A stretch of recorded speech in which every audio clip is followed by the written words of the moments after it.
Hey guys, जय हिंद। तो आज का जो हमारा मॉडल पेपर है इसमें हम जीके और हिंदी के कुछ क्वेश्चंस देखेंगे। अच्छा, मैं आपसे एक चीज़ पूछ रहा हूँ कि मैं सोच रहा हूँ कि आपको सब्जेक्ट वाइज जो क्वेश्चंस हैं वो दे दूँ या ऐसे जो मिक्सचर वाला है उस तरीके से करवाऊँ। तो ये आप लोगों की चॉइस होगी। तो कमेंट बॉक्स में जिस भी चीज़ के लिए मतलब आप बता देना कि मिक्स वाला या टॉपिक वाइज या फिर आप कह सकते हो सब्जेक्ट वाइज, है ना। मतलब जैसे कि हिस्ट्री की एक क्लास, उसमें जितने भी हिस्ट्री के इंपॉर्टेंट क्वेश्चंस हैं वो करवा देंगे। तो इस तरीके से करवाना है, ये जो मिक्सचर है आपका उस तरीके से करवाना है, वो आप बता दीजिएगा। आगे बढ़ने से पहले मैं आपको बता दूं कि अगर आपके एंट्रेंस एग्ज़ाम में reasoning, quantitative aptitude, numerical aptitude या फिर आपका करंट अफेयर्स या बेसिक कंप्यूटर, ये सब चीज़ें आ रही हैं तो ये आप ई बुक ले सकते हो। डिस्क्रिप्शन बॉक्स में आपको इसका लिंक मिल जाएगा। इसमें आपको 2 मास्टर वीडियोस भी मिल रही हैं और ये सभी की सभी जो ई बुक्स हैं, ठीक है, ये आपको मात्र 70 रुपीज़ में मिल रही हैं। डिस्क्रिप्शन बॉक्स से आप चेकआउट कर सकते हो। तो यहाँ पे हम स्टार्ट करते हैं। सबसे पहला क्वेश्चन है, who was the chief of Vijayanagara empire. तो विजयनगर एम्पायर का अगर हम चीफ की बात करें, जो ग्रेटेस्ट चीफ, महान राजा की बात करें, तो कृष्णदेव राय का नाम सामने आता है। ऑप्शन डी आपको याद रखना है।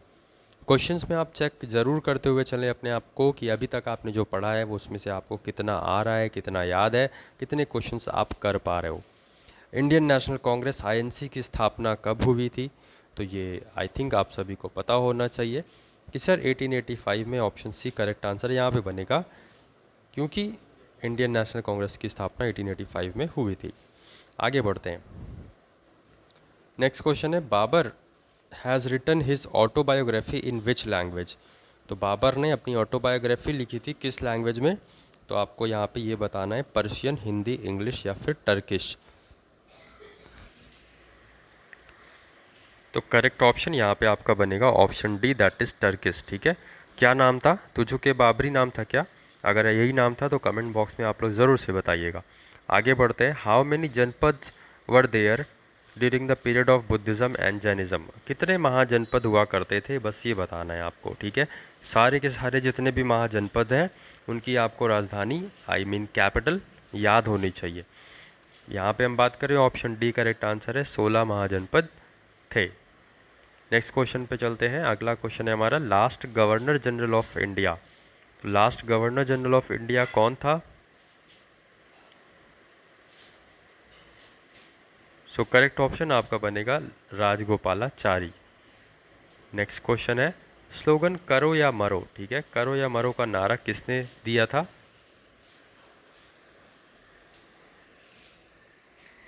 तो ये दिया था महात्मा गांधी जी ने।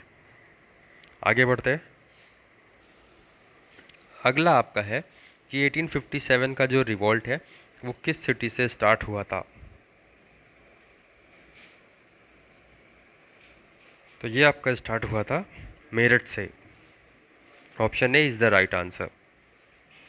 Next question. अगला क्वेश्चन है, ह्यूमन राइट्स डे आपका कब मनाया जाता है?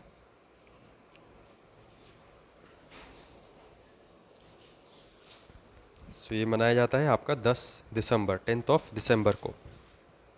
आगे बढ़ते हैं। वर्ल्ड्स बिगेस्ट क्रिकेट ग्राउंड की बात करें, ध्यान रखना है आपको, नरेंद्र मोदी स्टेडियम अभी इसका प्रेजेंट में नाम है। गुजरात के अहमदाबाद शहर में आपको ये देखने को मिलता है। नेक्स्ट हम बात करें, प्रेजेंट गवर्नर ऑफ आरबीआई कौन है? तो 25th नंबर के हैं ये, और इनका नाम की अगर बात करें तो ऑप्शन नंबर ए, बी, सी में से नहीं होगा, D is the right answer, Shaktikanta Das. Okay, किस किस नंबर के हैं ये भी आपको ध्यान रखना है। Crypto currency works with the technology called. तो किस टेक्नोलॉजी पे क्रिप्टो करेंसी वर्क करती है? ध्यान रखना है आपको, it works on blockchain technology. Option A is the right answer. आगे बढ़ते हैं। गद्य साहित्य का देवता यहाँ पे आपको ध्यान रखना है, माखनलाल चतुर्वेदी जी को कहा जाता है। और नेक्स्ट हम बात करें उपन्यास सम्राट, तो उपन्यास सम्राट मुंशी प्रेमचंद्र जी को कहा जाता है। ठीक है, गद्य सम्राट, गद्य साहित्य का देवता किसे? माखनलाल चतुर्वेदी को। और उपन्यास सम्राट किसे? मुंशी प्रेमचंद्र जी को। वीर रस का स्थायी भाव क्या होता है? तो मैंने पढ़ा रखा है कि हर जितने भी रस हैं, ठीक है, हर एक रस का अपना एक स्थायी भाव होता है, वो आपको याद होना चाहिए। देख सकते हैं आप, डायरेक्ट क्वेश्चन बनता है। तो वीर रस का स्थायी भाव उत्साह होता है, ठीक है, उत्साह। आगे बढ़ते हैं। शब्द अलंकार के कितने भेद होते हैं, तो ये भी करा रखा है। शब्द अलंकार, अर्थालंकार। शब्द अलंकार के भेद की बात करें, ध्यान रखेंगे, यमक होता है, अनुप्रास होता है और श्लेष होता है। मतलब 3 भेद होते हैं, ठीक है, यमक, अनुप्रास और श्लेष। आगे बढ़ते हैं। बैटल ऑफ प्लेसी और बैटल ऑफ, आपको मैंने बताया बक्सर, ये सब आपको याद होना चाहिए।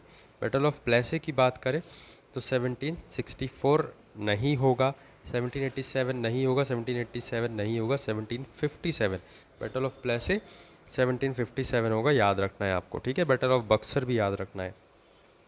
अकबर के अगर हम समय काल की बात करें, टाइम पीरियड की बात करें, तो ये 1556 से 1605 ईस्वी तक है।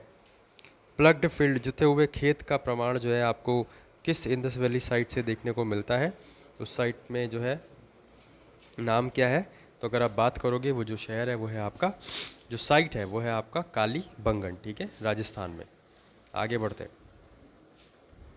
मृतकों का टीला आपको जो है वो किसे कहा जाता है, ध्यान रखेंगे, जो मृतकों का टीला है वो मोहनजोदड़ो को कहा जाता है।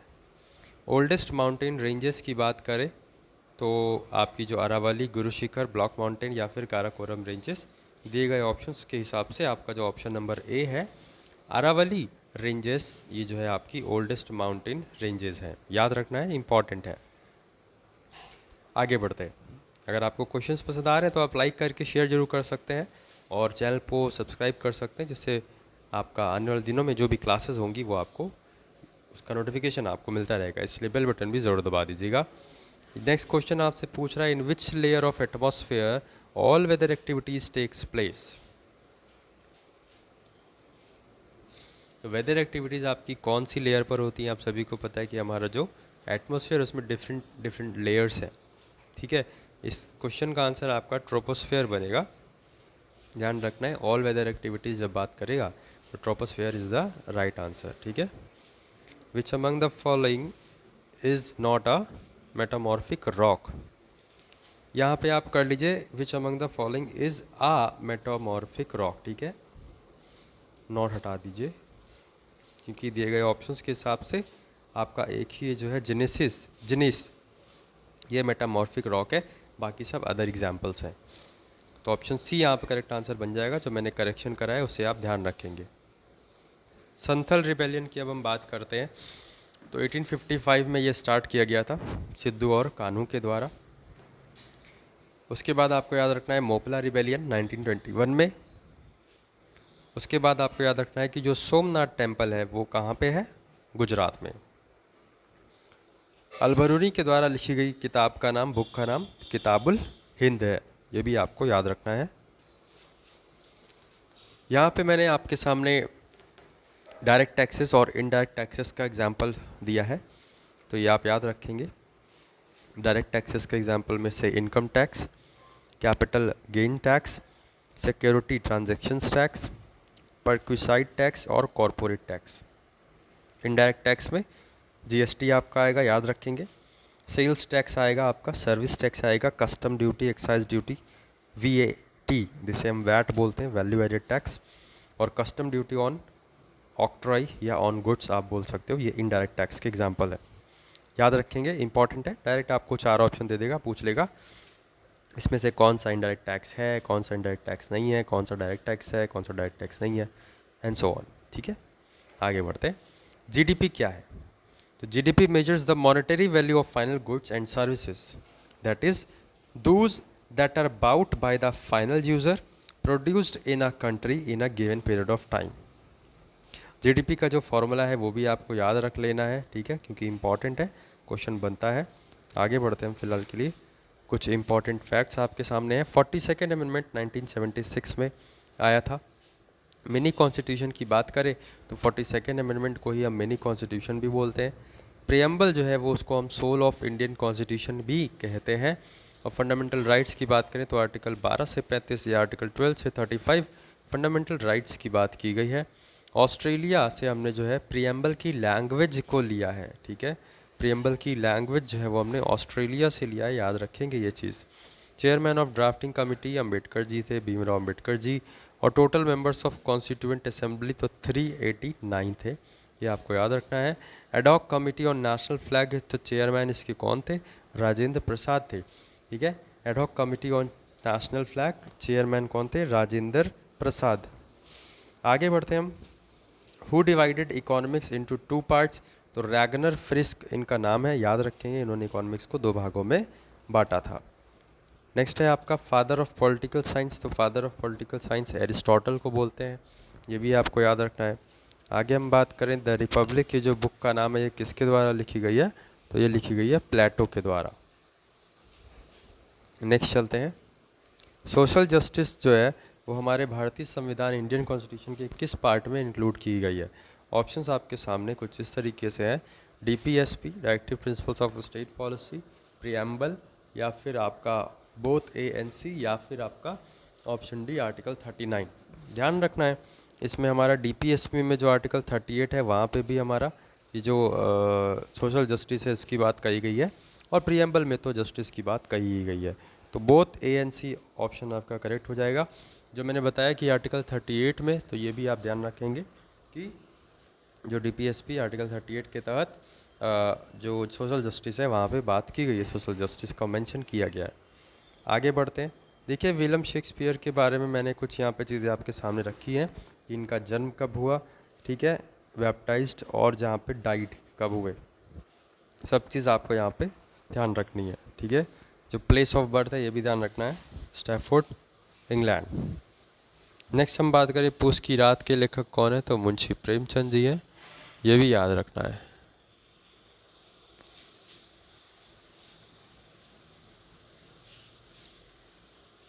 आगे हम बात करें ओल्ड नेम ऑफ रहीम यार खान, तो इनका क्या नाम है? Nowshera. Diamond is an allotrope of तो कार्बन, और diamond is a solid form of pure carbon, ये भी आपको याद रखना है। उसने कहा था, उसने कहा था कि लेखक कौन है? तो चंद्रधर शर्मा है, ये भी आपको ध्यान रखना है। मृगावती के रचनाकार कौन है? तो किताबुन इनका नाम है, कुतुबुन इनका नाम है। ओके, नेक्स्ट हम चलते हैं। एक्सपोज का मतलब कुछ वर्ड्स हैं आपके सामने। एक्सपोज का मतलब टू रिवील करना, और फेथ का मतलब है बिलीव करना, ठीक है, विश्वास। कल्प्रिट का मतलब है दोषी या डुअर आप कह सकते हो, और फियर का मतलब है टिमिड, ठीक है। बोल्ड मत लगाना टिमिड का, टिमिड का मतलब होता है डरपोक या फियर। आगे बढ़ते हैं। नेक्स्ट है आपका gas that is present in maximum percentage in the atmosphere. सभी को पता है इसका आंसर नाइट्रोजन होगा। आगे बढ़ते हैं। माइक्रो इकोनॉमिक्स, तो what do you mean by micro economics? आप यहाँ पे मैंने छोटी सी एक डेफिनेशन दी है, इसको रीड आउट कर सकते हो, ठीक है। बाकी आपको पता होना चाहिए माइक्रो इकोनॉमिक्स क्या होता है, मैक्रो इकोनॉमिक्स क्या होता है, फादर कौन है इकोनॉमिक्स का, माइक्रो इकोनॉमिक्स का, ये सब चीज़ें आपको पता होनी चाहिए। तो micro economics is a branch of economics that considers the behaviour of decision takers within the economy such as individuals, householders and firms. आगे अगर हम बात करें कि three main concept of micro economics, तो elasticity of demand, marginal utility and demand, and elasticity of supply, ये तीन principal भी आपको याद रखने हैं। आगे बढ़ते हैं। Mughal emperor fights with Sher Shah, तो यहाँ पे ध्यान रखना है हुमायूं के बीच और शेर शाह के बीच जो है लड़ाई हुई थी। आगे हम बात करें प्रयाग प्रशस्ति के लेखक कौन है? तो हरीश सेन है, ठीक है। किसके दरबार में थे हरीश सेन? आपको बताना है कमेंट करके। First women president of Indian National Congress, तो first women president of Indian National Congress was Annie Besant. Okay, Indian National Congress है, ध्यान रखना है। नेक्स्ट है आपका बुद्धा जी से रिलेटेड कुछ मैंने फैक्ट्स आपके सामने रखे हैं जहाँ से क्वेश्चंस बनते हैं। तो बुद्धा जी, इनका बर्थ लुम्बिनी नेपाल में हुआ। इनका फर्स्ट सरमन की बात करें सारनाथ में इन्होंने दिया, और मैक्सिमम सरमन, सबसे ज़्यादा सरमन कहाँ दिए? तो श्रावस्ती में दिए। एनलाइटेड, इनको जो है ज्ञान की प्राप्ति बौद्ध गया पे हुई थी, ये भी आपको ध्यान रखना है। इनके गुरु का नाम क्या था? ये आपके लिए होमवर्क है, ठीक है। आगे बढ़ते हैं। फर्स्ट ट्रेन आपकी कब चलाई गई और कितने किलोमीटर चलाई गई, कहाँ से कहाँ तक चलाई गई, ये भी सब पूछा जाता है। फर्स्ट ट्रेन आपकी 1853 में चलाई गई, ठीक है, और ये 34 किलोमीटर चलाई गई बॉम्बे से थाने तक। नेक्स्ट चलते हैं, अर्थक्वेक की फ्रीक्वेंसी नापने के लिए आपको रिक्टेयर स्केल की ज़रूरत पड़ती है, आप रिक्टेयर स्केल से मेजर करते हो, ठीक है। नेक्स्ट है आपका जनरल थ्योरी ऑफ पॉलिटिक्स, किसके द्वारा दी गई है, तो जनरल थ्योरी ऑफ पॉलिटिक्स ये दी गई है ईस्टर्न के द्वारा। आगे बढ़ते हैं, नेक्स्ट है आपका इंडियन कॉन्स्टिट्यूशन इम्प्लीमेंटेड इन, तो इंडियन कॉन्स्टिट्यूशन 26 नवंबर 1949 को इम्प्लीमेंट हुआ था और इसीलिए हम उस दिन कॉन्स्टिट्यूशन डे मनाते हैं, कब, 26 नवंबर को। नेक्स्ट है आपका ग्रैंड इनोवेशन नाम का एक प्रोजेक्ट था, ये किसके द्वारा स्टार्ट किया गया था, ये पूछा गया था क्वेश्चन, तो ये नीति आयोग के द्वारा स्टार्ट किया गया था, ध्यान रखना है। अर्थ की रेडियस कितनी है, तो अर्थ की रेडियस आपकी 6370 किलोमीटर है, ध्यान रखना है आपको। नेक्स्ट पे चलते हैं हम, ओल्डेस्ट वेदा की अगर हम बात करें, ओल्डेस्ट वेदा तो ऋग्वेदा को कहा जाता है, और सार्क की अगर हम बात करें, इस्टेब्लिशमेंट इसका 1985 में हुआ, ओके, और south Asian association for regional cooperation इसका नाम है, और MBBS पेन इसमें 8 मेंबर कंट्रीज़ हैं, MBBS पेन यहाँ पे आपके सामने याद रखने के लिए जो है मैंने रख रखा था इस चीज़ को, ठीक है।